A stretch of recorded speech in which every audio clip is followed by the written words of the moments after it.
Hey guys, so today I'll be doing a book review, and I also have quite a collection of books to haul, so we'll start off first with a book review. I've recently read two books. One was on my Kobo e-reader, and the other I have a physical copy of. So I'll show you this one first. So I recently finished reading The Night and the Moth by Rachel Gillig. This is a fairly recent release, and this is the author of the Shepherd King duology. I have not read her previous duology, so this is my first book from Rachel Gillig. And overall, I enjoyed it. So this, just to sort of set it up, is a romantasy. It's a gothic romantasy following a diviner named Six. So in this world, it's very sort of medieval. We follow Six, who is drowned for prophecies. She lives at like a monastery with other girls who are also diviners. And one day while she's at the monastery, they are visited by the new king and his knights. And from there on out, her world is kind of changed. Yeah, I don't want to get into too many spoilers, but I thought the atmosphere, like the gothic sort of atmosphere in this book, was really good. Our main character is very dynamic. She's it's a little horror because, you know, the whole drowning aspect. And in terms of romantasy, I am always a little cautious when I read them, just because I feel like sometimes the romance can feel sort of too modern and too fast, and I'm always worried that like the fantasy aspect doesn't like hold up. But I will say I thought the world building in this was pretty good. Like I liked it. It did feel very sort of gothic, medieval. I will say I think that atmosphere was kind of stronger in the first half of the book, and then the rest of the half, things were a little rushed. Our male love interest named Rory was an interesting character. Again, I preferred his character in the first half of the book than the second half, but I still enjoyed him overall. Their dynamic was very interesting. I liked that we had sort of like a core group of characters. But overall, the vibes here were very good. The writing was good. So I will definitely check out her previous duology because I liked the way she wrote romantic pacing and the fantasy aspect. Yeah, my only real gripe is some of the language was a little modern. It's something I tend to see in a lot of romantasy, is like you'll have this like historical world building, and then the characters will just talk to each other like it's modern day, and it always, every time, will like wrench me out of the story. So that is my main critique. The other critique is that, like I said, the second half, I felt like the relationships and the plot pacing was just a little too quick in the second half. I still enjoyed it, but I thought we lost a lot of like the gothic atmosphere towards the end. I will say there was a sort of twist at the ending that I like kind of saw coming, but it still like really hooked me enough that I will probably read the second book in this series. I don't know how many books there will be. It's called the Stonewater Kingdom series, and this is book 1. So I am hooked enough to want to read the next book. I feel like this would make a good duology, but I don't know. I don't know how many books are planned for this series. But yeah, overall, as far as like a romantasy goes, I feel like this is a good romantasy. There's a woman knight named Maud who is, I think, in like her 40s, and I just personally appreciated that, just because I feel like we don't usually see like older women in fantasy. And the boy king, Benji, I found his character very interesting. I think he intrigues me the most. But yeah, I will say I love the romantic tension between like our two, you know, main love interests. As soon as they kind of like get together, I did kind of lose a little interest, but that kind of tends to be the pattern for me. I love a lot of drawn out tension, and the tension in here was pretty drawn out, but I'm just really picky and I love it like really drawn out. So but yeah, this ended up being like a probably 3.75 star book for me. I really enjoyed it. I read it pretty quickly. It's a really pretty book. I think if you like the romantasy genre, I think you'll really like this, especially if you like good, well crafted fantasy world. Like, I feel like the world wasn't really explored as much as it could have been, but what we did see was good. So yeah, I really enjoyed this one, and I will probably continue on with the sequel. So yeah, this is The Knight and the Moth.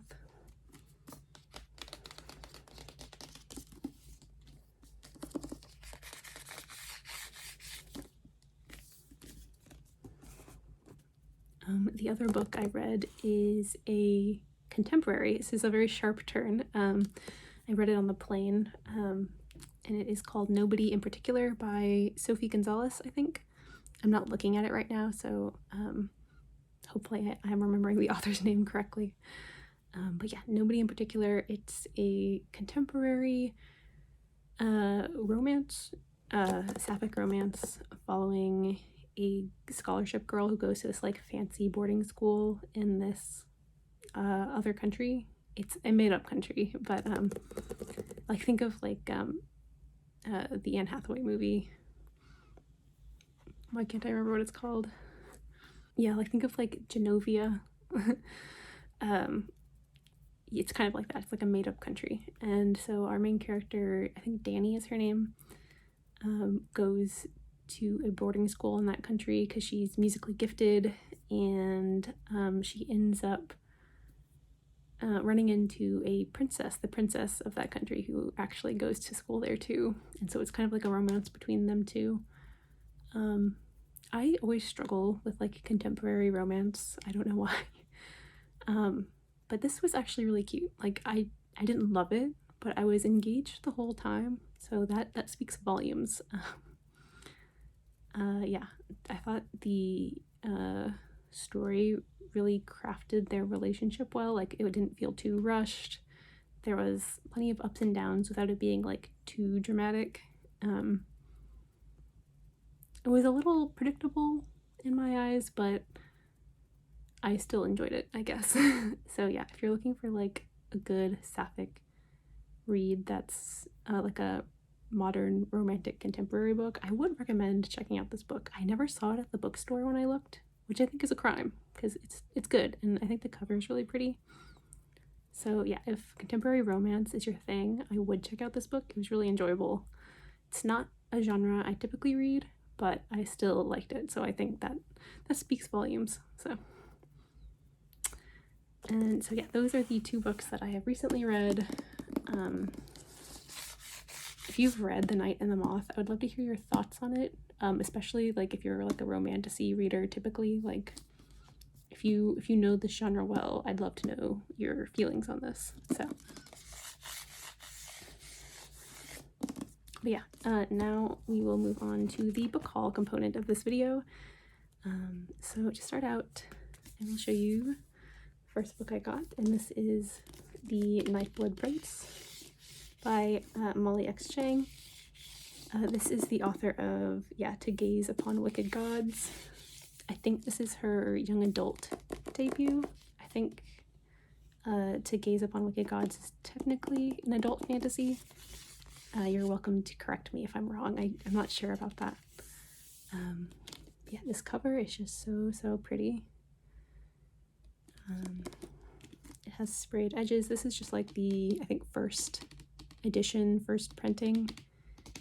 So yeah, it's not like a book box or anything. On the back it says, a fate spun by the stars, a curse disguised as a prophecy, two dangerous princes vying for her heart. Yeah, so I don't know a ton about this book. I do follow the author on Instagram. So what I do know is that there's like, yeah, two princes, and one is kind of like black cat coated and the other is kind of golden retriever coated, and like there's like a romantic tension between the three of them. That's all I know. I love the like embossing, or not, the gold foiling, I guess is what I should say. Yeah, I love the gold foiling on this cover. It's so pretty.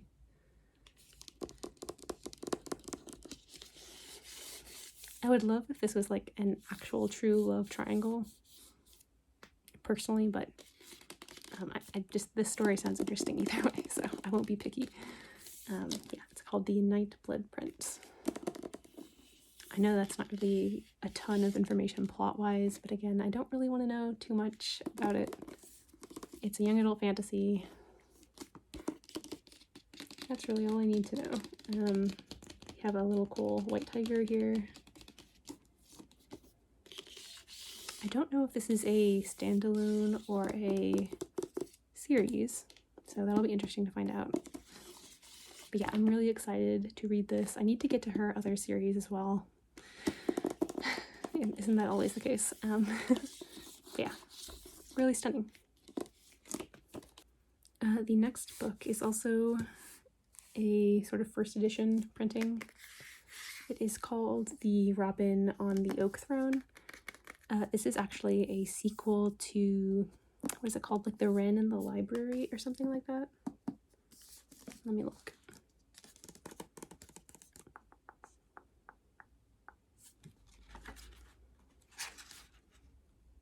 The Wren and the Holly Library, yeah. So that was another, I think, young adult fantasy that came out, was it last year?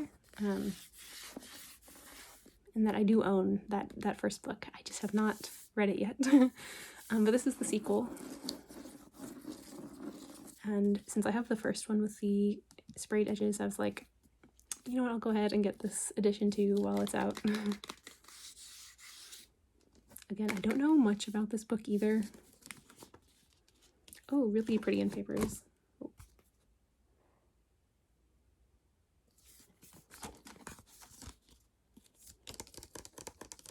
The little tagline, it's non-spoilery, just says, "The only thing worse than fearing a monster is falling for one." So yeah, this might be a little generic. I don't know, I haven't read it, but it sounded good enough that I wanted to check it out, so I did buy this sequel. I think I heard good things about the first book, so it just kind of left me with like a positive vibe of the series.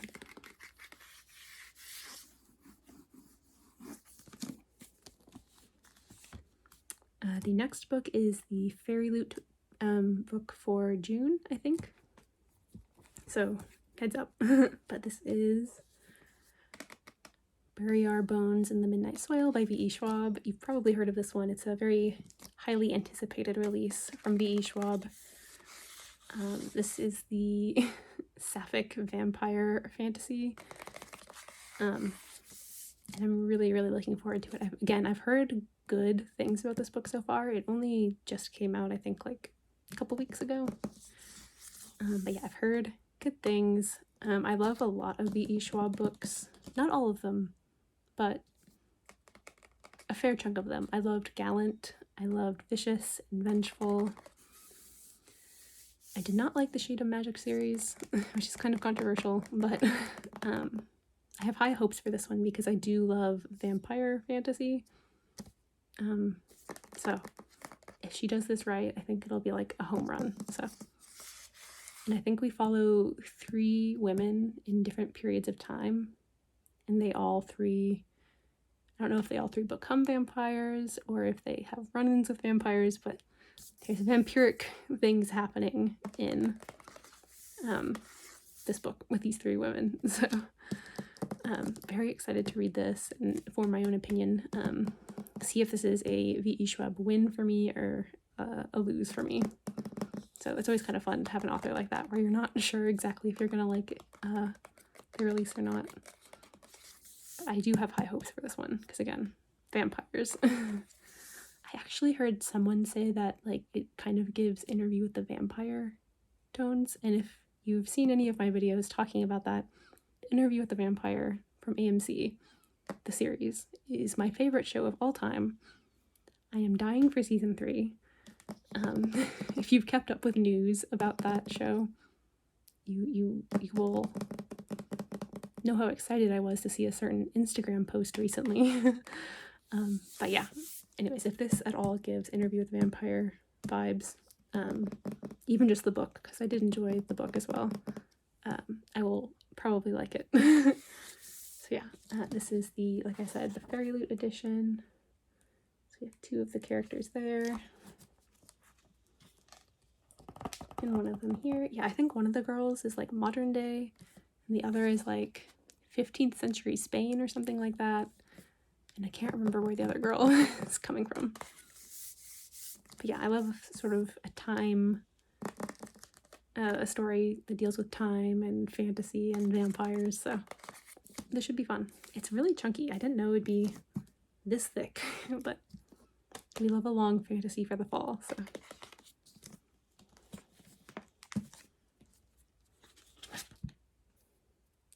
The next book is from Goldsboro. It is called Cage of Starlight by Jules Arbeau. It has this like plastic ceiling on it just because it's Goldsboro, you know, they always put like the plastic wrap around it. I think this is a queer fantasy. I think, let me know if I'm wrong. I just remember I read the synopsis and it sounded really good. It says, a conscripted soldier, his unfathomable captor, their only hope lies in each other's hands. So I just thought that sounded really good. There's praise from other authors on the back, so M. Stevenson, Frances White. I've heard of some of these authors, so yeah, I'm really excited to read this and see what it's about. I'm not a huge fan of sticky sounds, but if you like this, this is for you.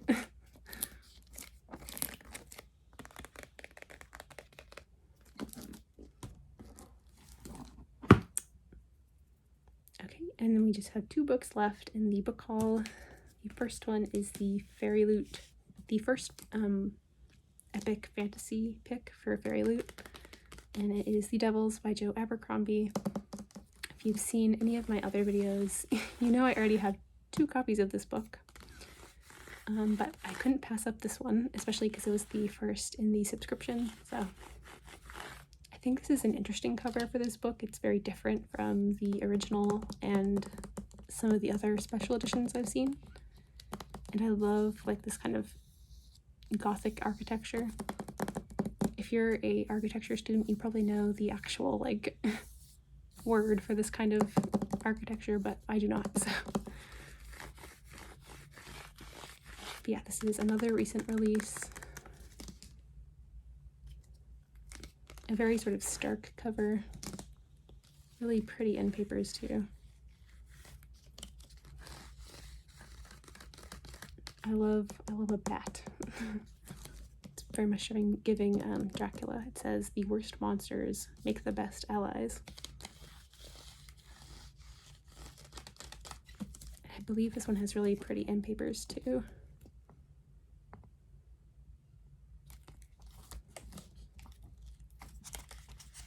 Oh.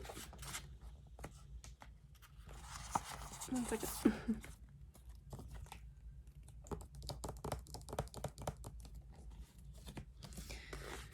Anyways, yeah, so this marks my 3rd copy of this book, and hopefully my last. I am not planning to get any more.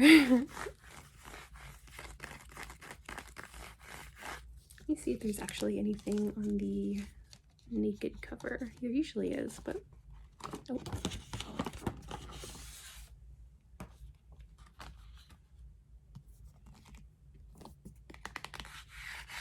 So yeah, this is the naked hardcover.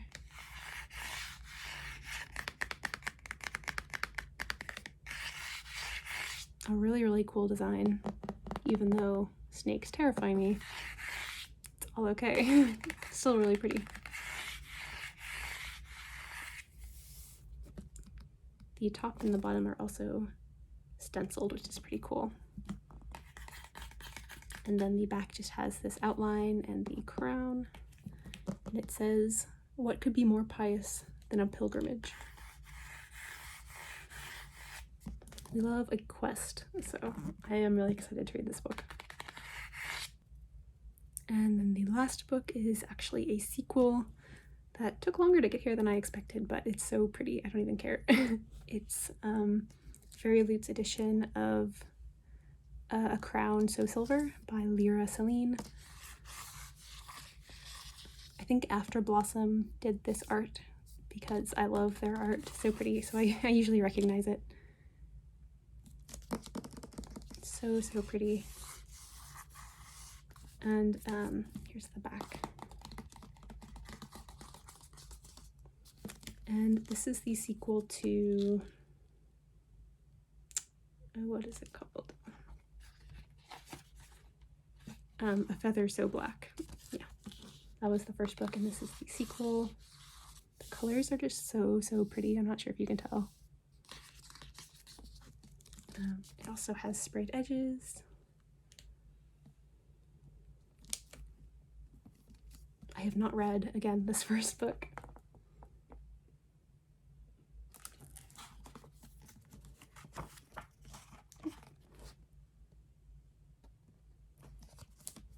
But this is one that I am really looking forward to. I don't know if this is technically romantasy or fantasy. I think it's romantasy, but it's one that I am really looking forward to. So I'll have to see how many books are in this series. I don't know if it's a duology or a series that's longer than that. Let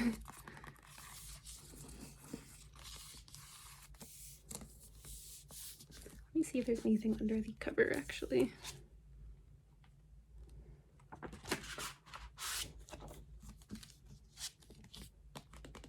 But yeah, the series is definitely high up on my list.